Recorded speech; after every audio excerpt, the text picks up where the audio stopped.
Welcome back to the story. Let us continue on what I was just talking about the little ghost and what happens when the bigger ghost enters the door. After the bigger ghost, or the large ghost, came in from the door, he was very angry and he yelled at the shorter ghost, "How dare you steal the body away from me? I was the one who got it." But the shorter ghost said, "No, it's not yours. I'm the one who's got the body. Therefore, I should be the one who's entitled to enjoy the body." They continue with this heated discussion or the argument, and then suddenly the bigger ghost realized that there was a third being inside this temple, which was the traveler. So he pulled the traveler out and said, "Good, you're here. So please be the judge and decide who the body belongs to." And the traveler was thinking to himself, "Oh no, I was only here staying for one night. I'm just trying to get a night of sleep. And now that I've gotten myself into this trouble, if I say that the body belongs to the smaller ghost, the bigger ghost is going to rip me apart. But if I say that this body belongs to the bigger ghost, the smaller one wouldn't let me go easily either. Well, since I'm a Buddhist who practices the 5 precepts, I might as well just be honest." So he said to the 2 ghosts, "Well, I saw the smaller ghost coming in with the body first. Therefore, the body should belong to him." This made the big one very angry. He said he was so angry that he took a step forward and ripped off the right arm of the traveler. Well, upon seeing this, the smaller ghost thought that the traveler was only trying to help me. Maybe I shouldn't just see this happen. So he ripped off the right arm of the right body and then attached it to the body of the traveler. And this made the bigger ghost even more angry. So he ripped off the other arm. So the smaller one once again ripped off the left arm from the dead body and attached it to the body of the traveler. So this process went on. Whenever the big ghost ripped off the head of the traveler, the smaller one would give that traveler a new head and so on. They did it until the traveler got a brand new body. And it was also the moment when the sun came out. So the 2 ghosts left in haste, leaving only the traveler in his place, feeling confused. He looked at himself. "Well, this is not my hand, and this is not really my body. So who am I? I can still feel myself here, but this is not my body. So who am I?" He went on his journey thinking about this question. So this story demonstrates to us that whatever we see, anything solid we see in front of us, does not really represent ourselves. So that we do not really possess a nature of the self, since we are all a congregation of certain elements or conditions. In which Buddhism denies self-nature is by the fact that no phenomenon has a self-nature. Just as a human being does not have a self-nature, a phenomena do not have a self-nature either, because phenomena arise due to other phenomena or conditions. Therefore, when the causes and conditions that produce them are removed, all phenomena themselves will cease to be. Back to the example of the table again. If the conditions that created this table, the wood or the tree, even if the soil or water or sunlight is missing, then this table would not be here. And once these conditions go away, this table will cease to exist. Now let us talk about the third truth of the 3 Dharma Seals, which is Nirvana as the ultimate peace. Nirvana is a Sanskrit word for extinguished or gone out, which means just like how a candle flame goes out, or how a candle flame is extinguished. Suffering is caused by delusion as well as belief in duality.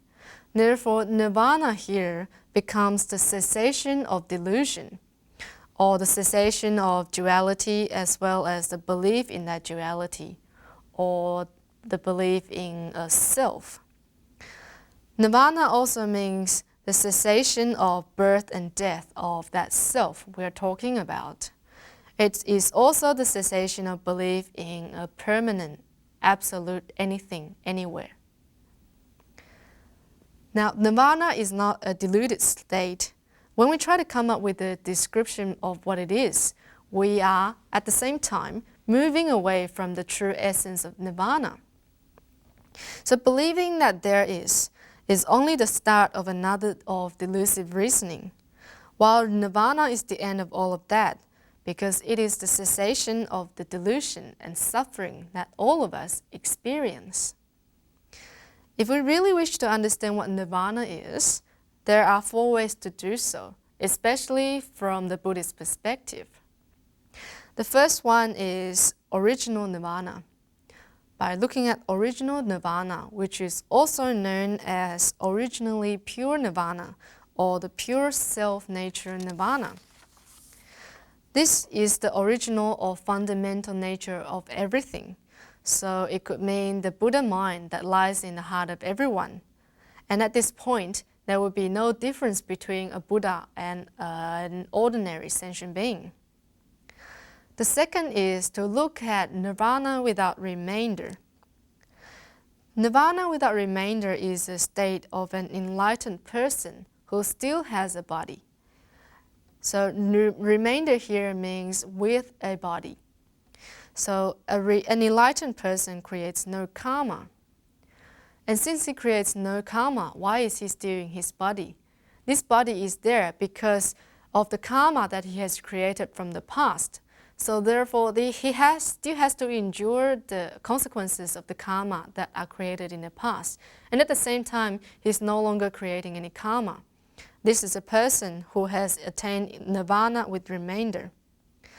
Therefore, even though he's enlightened, he still has to go through the physical trials of heat, cold, pain, sickness, old age, as well as death.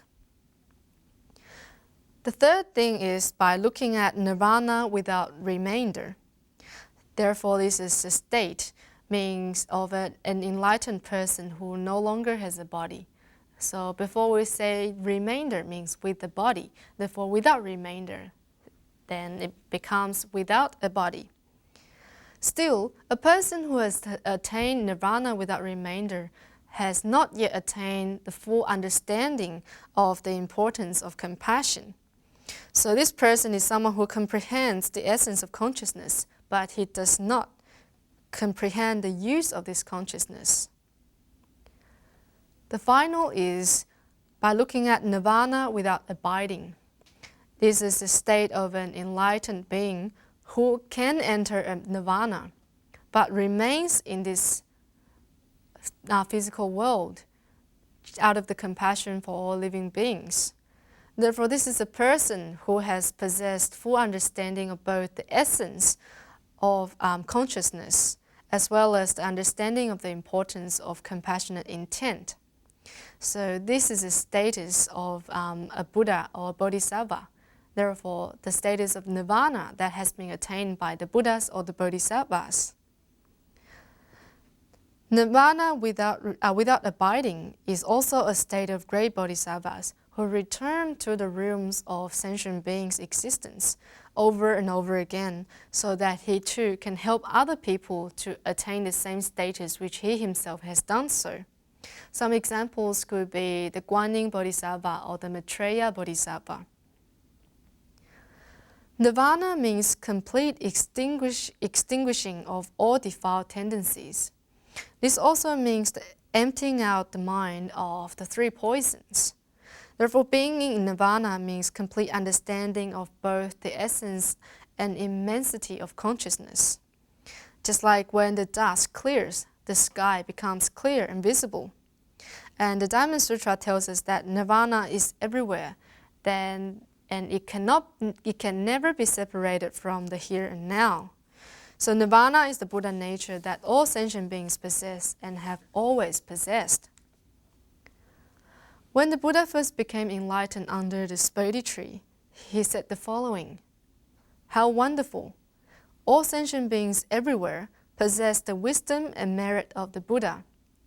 It is only due to their delusion and clinging that do not realize this for themselves. The moment they free themselves from delusive thinking, perfect knowledge of all things will come to them naturally. This quote shows the process of becoming enlightened is regarded as a process of reducing and finally eliminating the impurities that we have in our mind. Let us stop for a little while and stay with us.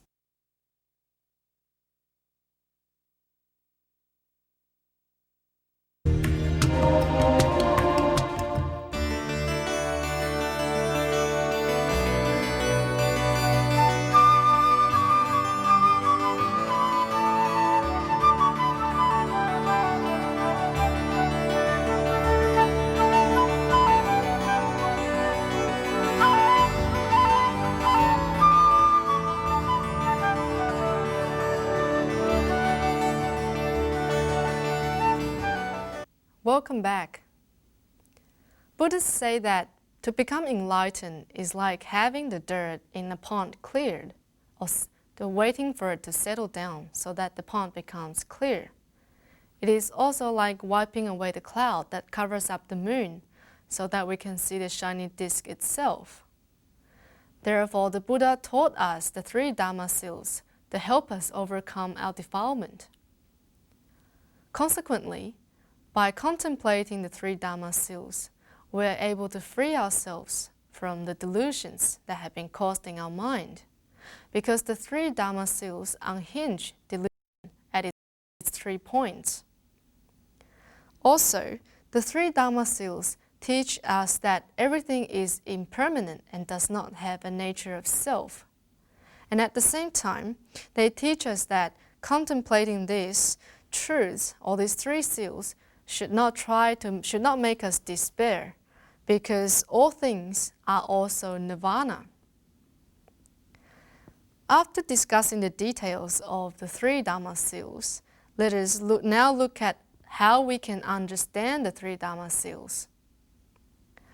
Emptiness, impermanence, and suffering in Buddhism are not really pessimistic views. The reason that the Buddha taught us this truth is to help us understand the true nature of delusion, of how they actually come about. Therefore, once we see delusion for what it is, we'll want to settle down or wipe it away so that higher levels of awareness can be born. The 3 Dharma Seals should never make us despair. Instead, they should bring us a lot of hope. And I can demonstrate this by the following 3 points. The first one is that only impermanence can give us hope. Impermanence doesn't mean just the good turning into bad, because as true as this can be, what is bad can also be turned into something that is good. Therefore, if it comes to a time of setback or difficulty, we must bear in mind that these bad things can always change for the better, so we must never give up our hope in life. If we're poor, impermanence can teach us that our circumstances will not last forever. And if we meet with hardship or tragedy, impermanence then teaches us that one day things will change for the better. Therefore, impermanence tells us that nothing ever stays the same.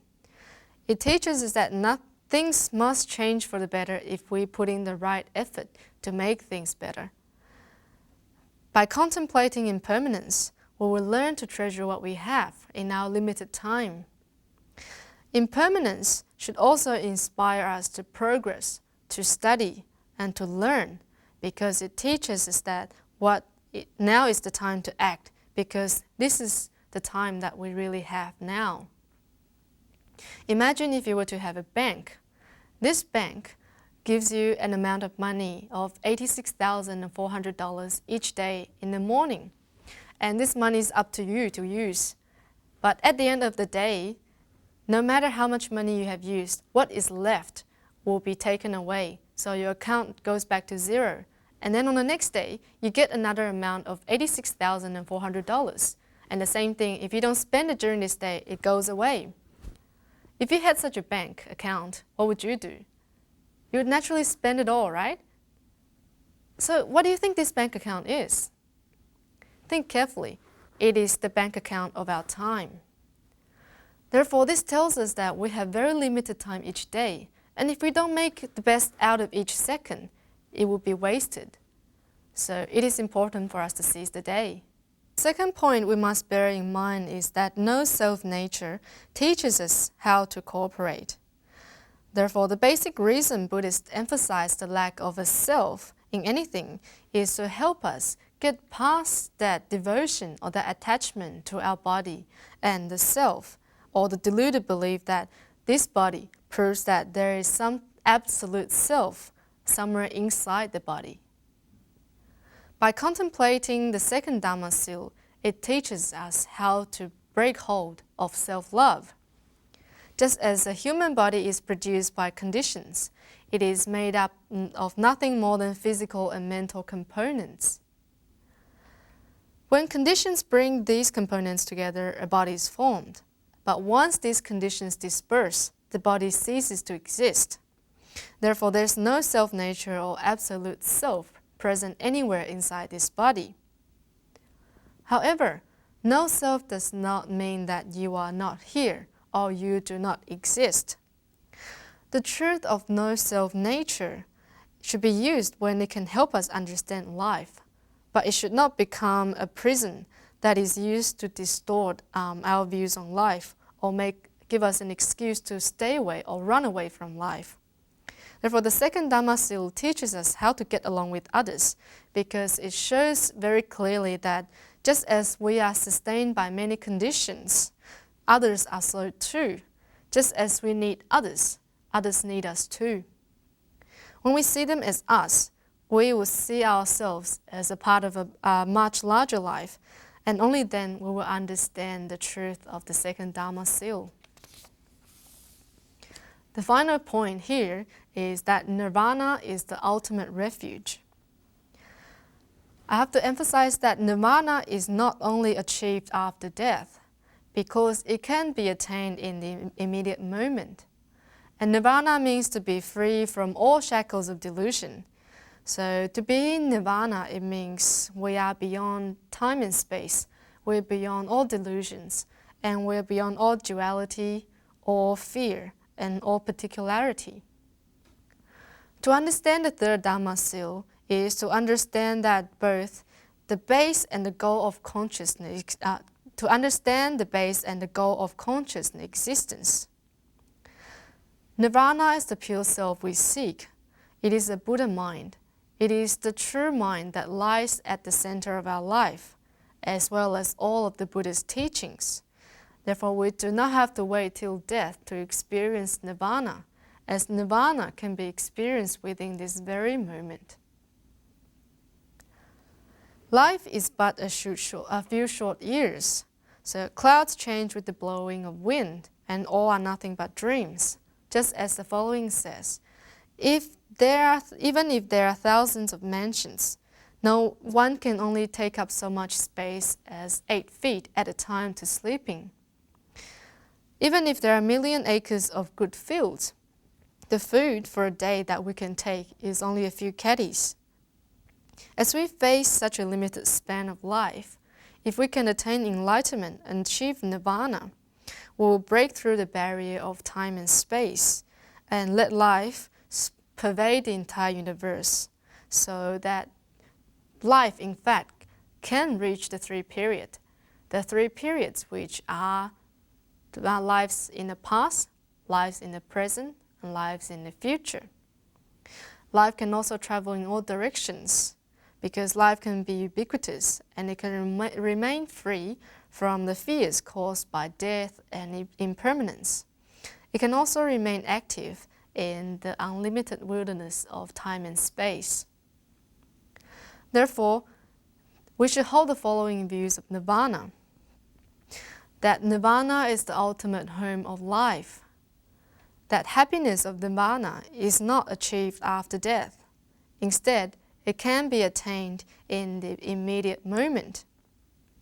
The proper understanding of nirvana can also lead us to attaining the ultimate truth of permanence, bliss, selfhood, and purity.